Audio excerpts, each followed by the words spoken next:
So hello student, तो कैसे हो आप सभी। आशा करता हूँ सभी बढ़िया होंगे और अपने बोर्ड एग्जाम की तैयारी को आसान तरीके से पूरा कर रहे होंगे।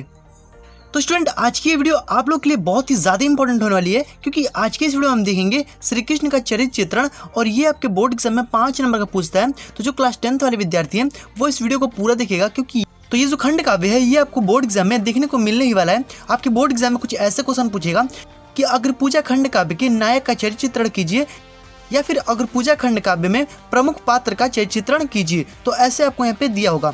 तो अग्रपूजा खंड काव्य में जो श्री कृष्ण जी हैं वही यहाँ पे मुख्य पात्र हैं, ठीक है, या फिर नायक हैं। तो इन्हीं का हम यहाँ पे चरित्र चित्रण आसान तरीके से देखने वाले हैं। तो आपको ये अभी का अभी एकदम याद हो जाएगा, और ये गारंटी मैं देता हूँ। तो बस आपको वीडियो को लास्ट तक देखना है, ताकि आपको ये आसानी से क्लियर हो जाए और अपने बोर्ड एग्जाम में आप जा करके छाप दें। चलिए इसे आसान तरीके से समझ लेते हैं।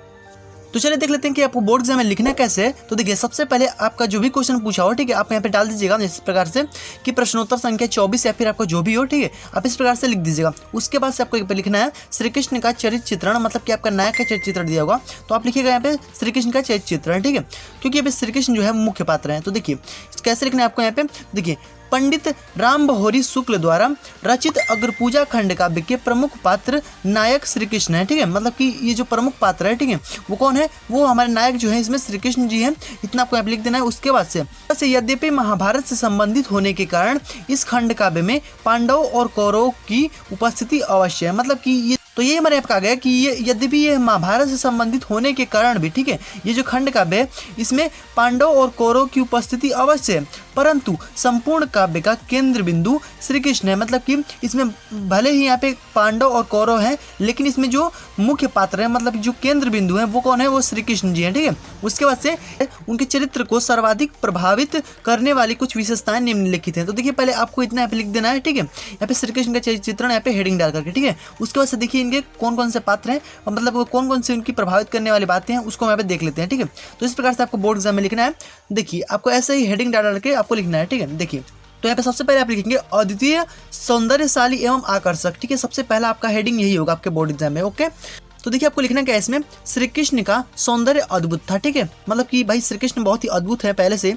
उनके सौंदर्य का आकर्षक ऐसा था कि नगर के सभी नर और नारी उनके एक झलक पाने के लिए उमड़ पड़ते थे। मतलब कि यहाँ पे अब भाई जो श्री कृष्ण थे उनका जो सौंदर्य है वो ऐसा था कि अगर जो उस नगर के नर और नारी थे, अगर उन्हें न देखें तो वो क्या पढ़ते, उमड़ पड़ते थे, ठीक है, क्या पढ़ते थे, उमड़ पड़ते थे। तो इसका मतलब ये है कि नगर के जो भी नर और नारी थे, ठीक है, अगर उनकी झलक को, मतलब उन्हें अगर नहीं देखते थे तो क्या होते थे, यहाँ पे उमड़ पड़ते थे, ठीक है, मतलब कि नहीं देखने पर वहाँ पे उमड़ पड़ते थे। तो ये आपको क्लियर हो गया। देखिए, आपको केवल इतना ही लिखना है, ठीक है। उसके बाद से नेक्स्ट आपको यहाँ पे हेडिंग डाल देना है। तो देखिए, आप हेडिंग जब डाल कर लिखेंगे ना तो आपका यहाँ पे अच्छा रहेगा, ठीक है। तो देखिए, आपको ऐसे अपने बोर्ड एग्जाम में भी लिखना है, ठीक है। उसके बाद से आपका नेक्स्ट हेडिंग जो होगा वो आपको इस प्रकार से डालना है, ठीक है। देखिए, वीर एवं शक्ति संपन्न, ठीक है। तो अब इसको आप यहाँ पे हेडिंग डाल दीजिएगा। उसके बाद से आप लिखिएगा कि श्री कृष्ण परम वीर है, मतलब कि वो वीर नहीं है, परम वीर है, ठीक है, उससे भी मतलब कि ऊपर है, और असाधारण रूप से वो शक्तिवान है। तो देखिए, वो परमवीर और शक्तिवान कैसे हैं। तो देखिए, उन्होंने बचपन में ही पूतना, बकासुर, वृषभासुर, व्योमासुर, चाणूक, कंस आदि का संहार कर लोगों को उनके अत्याचारों से मुक्ति दिलाई है। मतलब कि यहाँ पे जो बकासुर था, वृषभासुर मतलब कि जो सांड वाले था, मतलब असुर, ठीक है, और व्योमासुर मतलब जो बादल वाला असुर था, मतलब इन सभी से जो कि लोगों को क्या किए हैं, छुटकारा दिलाए हैं। इसलिए ये वीर हैं, मतलब कि परम वीर हैं, और यहाँ पे शक्तिवान भी है, ठीक है। उसके बाद से आपको यहाँ पे नेक्स्ट हेडिंग डाल देना है। तो देखिए, उसके बाद से आपको उतना लिखने के बाद आपको यहाँ पे नेक्स्ट हेडिंग डालना है। तो फिर यहाँ पे नेक्स्ट हेडिंग क्या रहेगा कि पांडवों के शुभचिंतक, ठीक है, मतलब ये पांडवों के शुभचिंतक के महाभारत में, ठीक है। तो देखिए आपको इसको कैसे लिखना है। यहाँ पे श्री कृष्ण पांडव के सबसे बड़े हितैषी एवं शुभचिंतक थे। पांडव के मार्ग में आने वाली सभी बाधाओं का निवारण वही करते थे, मतलब कि जो भी इनके मार्ग में बाधाएं आती थी पांडवों के, वो सबे मतलब कि निवारण करते थे। कौन? श्री कृष्ण, ठीक है। तो इस प्रकार से पांडव के कहते हैं शुभचिंतक थे। तो आपको देखिए ऐसे आपको थोड़ा सा लिख देना है, फिर आपको नेक्स्ट हेडिंग डालना है। तो देखिए, जब आप हेडिंग डाले रहेंगे ना तो आपको थोड़ा लिखना भी कम पड़ेगा, और इस प्रकार से मतलब कि आकर्षक लगेगा, थोड़ा लिखावट जो आपकी होगी वो बहुत ही अच्छी लगेगी, ठीक है, और इस पर आपको अच्छा नंबर देखने को मिलेगा बोर्ड एग्जाम में।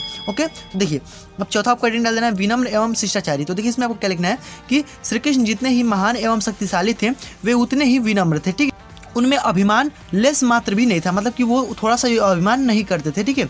वे जब भी अपने बड़ों से मिलते तो उनका चरण स्पर्श करते हैं, मतलब कि जो भी अपने मतलब बड़ों से मिलते तो उनका चरण स्पर्श करते हैं, अगर अपने छोटों से मिलते हैं तो उन्हें गले मिलते हैं, ठीक है। तो इस प्रकार से आपको यहाँ पे इतना लिख देना है। उसके बाद से देखिए ये भी आपका खत्म हो जाएगा। उसके बाद से आपका नेक्स्ट हेडिंग जो होगा वो आपको इस प्रकार से लिखना है। देखिए सहनशील एवं धैर्यवान, तो देखिए इसको कैसे लिखेंगे आप, तो सहनशीलता और धैर्यवान श्री कृष्ण के चरित्र के अभिन्न गुण है, मतलब कि ये जो सहनशीलता है और जो धैर्यवान है ये श्री कृष्ण के अभिन्न अंग है, मतलब कि दूसरे अंग है, ठीक है। अपनी बुआ को दिए गए वचन के कारण वह शिशुपाल की अशिष्टता को सहन करते हैं, और जब शिशुपाल शिष्टाचार की सभी सीमाओं को तोड़ता है तब श्री कृष्ण उन्हें दंड देते हैं। मतलब कि अब देखिए उन्हें बुआ मतलब कि वचन लिए थे कि जब तक ये मतलब 100 अपराध से अगर अपराध कर देते हैं, ठीक है, तो मैं उनको दंड दूंगा। तो ये जो कि 100 अपराध जो है वो जो कि तोड़ देते हैं उनकी सीमा को, और उन्हें फिर श्री कृष्ण उनका जो कि वध कर देते हैं, अपने सुदर्शन चक्र को छोड़ देते हैं और उनका जो कि गला वहाँ से कट जाता है, ठीक है। तो इस प्रकार से यहाँ पे जो कि उनको दंड दिया जाता है। तो ये हमारा सहनशील और धैर्यवान में आ जाएगा, मतलब कि ये बहुत ही सहनशील है और धैर्यवान है, इस प्रकार से आपको लिख देना है। और बस थोड़ा सा इसमें आप लिख दीजिएगा और ज़्यादा आपको लिखने की जरूरत नहीं है, तो बस इतना आप लिख देते हैं तो आपको इसमें बड़े नंबर देखने को मिलेगा। ओके, तो देखिए आपको इतना 5 हिंट डाल देना है। उसके बाद आपको लास्ट में क्या लिखना है कि इस प्रकार श्री कृष्ण के चरित्र के में सभी मानवीय एवं दिव्य गुणों को का समावेश है। उनके गुणों और विशेषता का वर्णन जितना भी करो उतना कम ही है, ठीक है। अतः इस खंड काव्य में वह मानव नहीं अपितु महामानव के रूप में हमारे सामने आए हैं, ठीक है। तो इतना आपको यहाँ पे लिख देना है। तो मतलब कि वो इस खंड काव्य में मानव नहीं है, मतलब कि भगवान के रूप में है, ठीक है। तो इस प्रकार से आपको जितना मैंने आपको यहाँ पे बताया उतना आपको क्यों लिख देना है अपने बोर्ड एग्जाम में, और आपका यहाँ पे काम हो जाएगा 5 नंबर का, ठीक है। या फिर आप जो भी जितने भी नंबर का पूछे आपका यहाँ पे 3 नंबर या फिर 5 नंबर काम हो जाएगा। तो बस आप इसमें हेडिंग डाल करके और 2-2 3-3 लाइनें अगर लिख देते हैं तो आपको इसमें बढ़िया नंबर जो कि बोर्ड एग्जाम में देखने को मिलेगा। और बस केवल इतना ही आपको लिखना है और इससे भी ज़्यादा नहीं लिखना है, इसमें से आप थोड़ा थोड़ा करके भी लिख सकते हैं, ठीक है। तो आपको यहाँ पे पूरा नंबर दिया जाएगा। तो आई होप कि आपको ये सारी चीज़ें इजीली क्लियर हो गई होंगी।